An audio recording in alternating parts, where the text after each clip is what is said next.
buenas a todos y todas y bienvenidos a este vídeo donde vamos a explicar un método de demostraciones matemáticas que tiene mucha importancia. Es quizá uno de los métodos más utilizados. Este método se llama método de inducción matemática y lo vamos a ver después cómo lo podemos aplicar también en algunos casos de operaciones con matrices. Bueno, lo que dice el método de inducción es que si una propiedad, imaginemos una propiedad que cumple en unos números, una propiedad que llamamos P sub n, donde n es un número natural, si se cumplen estas dos cosas, primero, que es cierta para n igual a 1, y supuesto que es cierta para un número natural k, n igual a k,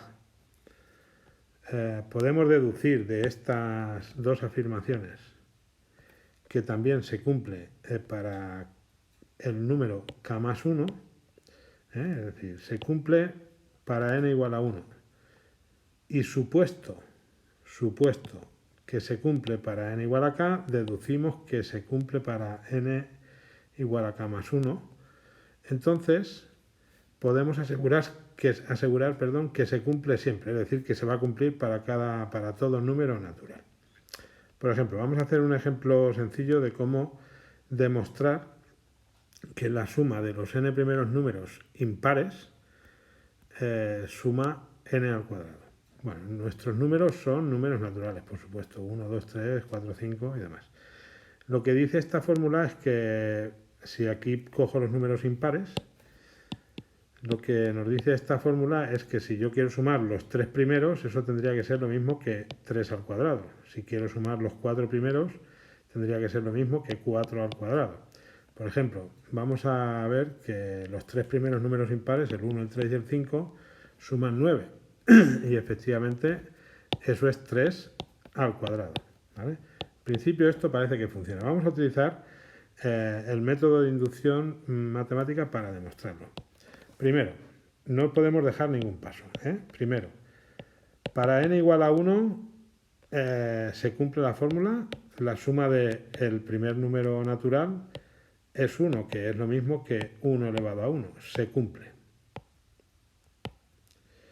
Ahora damos por supuesto que se cumple para n igual a k. Y de esto tenemos que deducir si se cumple para n igual a k más 1.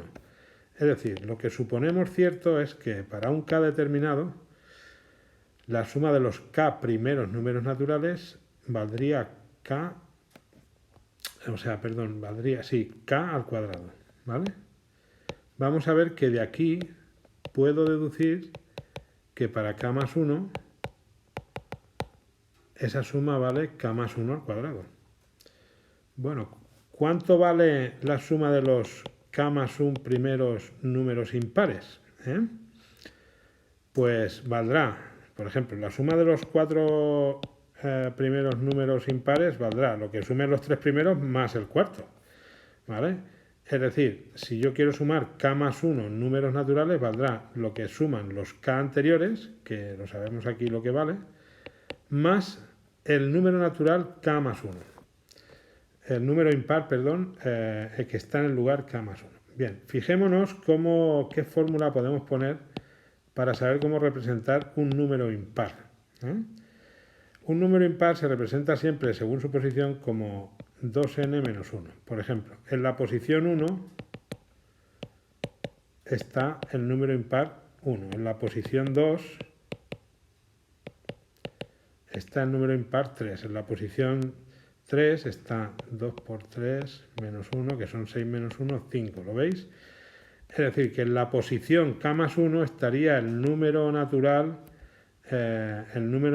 impar dos veces por la posición menos 1. ¿Vale? Bueno, en este caso entonces podemos seguir operando y tendremos que S sub k sabemos que vale k al cuadrado, porque para k hemos supuesto que es cierto. Y aquí tenemos 2k, solamente tenemos que operar, más 2 menos 1. Es decir, que tenemos aquí que nos queda k cuadrado más 2k más 1.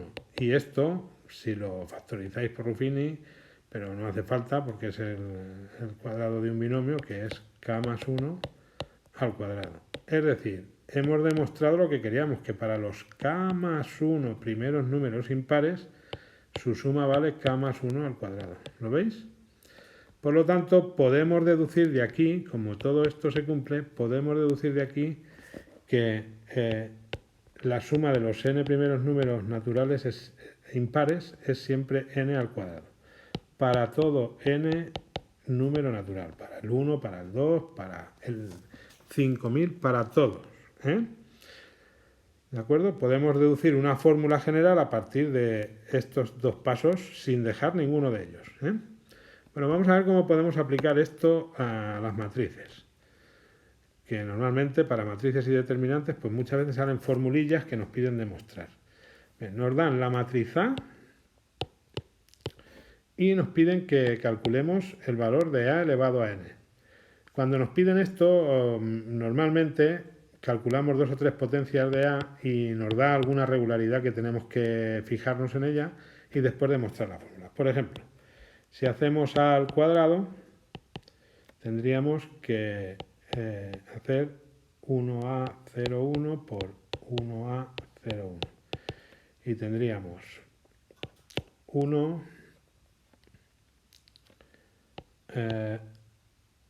A más A.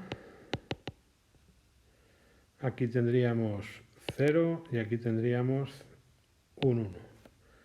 Es decir, que tendríamos aquí 1, 2A, 0 y 1. Enseguida, son muy sencillitos normalmente y enseguida se ve la regularidad.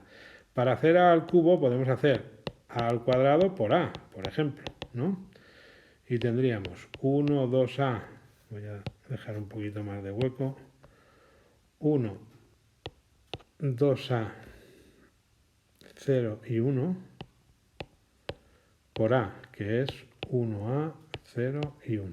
Tenemos esta multiplicación y tenemos 1 por 1 más 0, que es un 1. 1 por A, que es A, más 2A por 1, que es A más 2A. Aquí tenemos 0 y 0, y aquí tenemos 0 y 1. ¿De acuerdo? En este caso tenemos 1, 3A, 0 y 1. Bueno, parece que está claro que A elevado a n va a ser 1, n veces A, 0 y 1. Esta es la fórmula que me sale aquí. Para el cubo me sale aquí un 3, para el cuadrado me sale aquí un 2. Bien, en principio, ya bote pronto, con esto sería suficiente, ¿vale? Pero si lo queremos demostrar de verdad, hay que demostrarlo por el método de inducción. Por inducción se demuestra, primero, ¿se cumple para n igual a 1? Sí se cumple para n igual a 1 la fórmula. Lo que quiero demostrar es esta fórmula, porque A elevado a 1 es A, que es 1, 1 por A, 0 y 1. Es decir, que se cumple. Ahora vamos a suponer que se cumple para n igual a k. Veamos cuánto vale. Esto quiere decir que se cumple para n igual a k, quiere decir que A elevado a k es lo mismo que 1, k por A, 0 y 1. ¿Vale?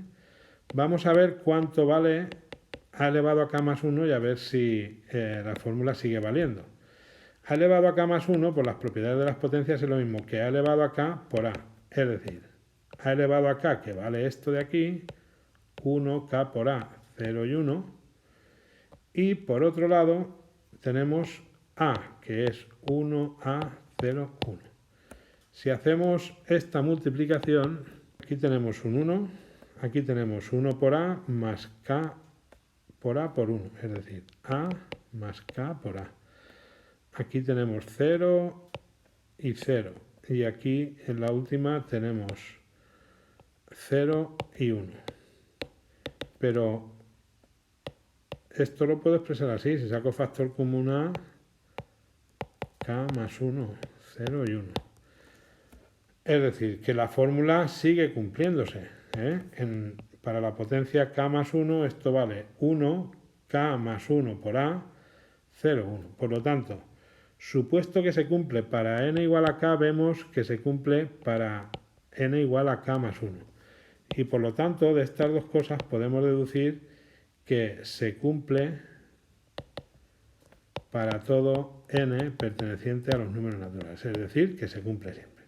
Bueno, es un método sencillo, pero que hay que tener mucho orden al aplicarlo. No nos podemos dejar ni el primer paso, que se cumple para n igual a 1, y tenemos que hacer muy bien la hipótesis de inducción, que es esta, que se cumple para n igual a k, y a partir de ahí siempre, cuando me ponen un ejercicio de este tipo, es porque se puede demostrar así, encontramos un camino para, conocido esto, ver el paso k más 1, ¿vale? Y llegado ahí, como también se va a cumplir, pues se cumplirá para todo n. Bueno, y demostraciones, por supuesto, que no se pueden hacer por inducción.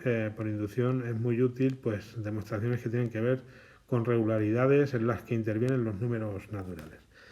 Y nada, espero que sea de ayuda y os mando un saludo a todos.